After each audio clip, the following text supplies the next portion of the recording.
Now in this video I am demonstrating how to use Metapex inside root canal. You have to insert according to the working length. You have to insert the tip according to the working length, adjusting the stopper,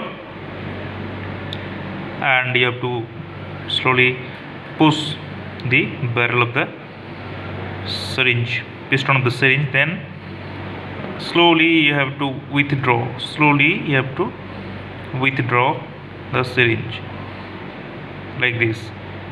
Okay, here this is the paper, that's why the Metapex is not adhering with the paper, but in case of canal it will stay here, and slowly you have to withdraw the tip like this.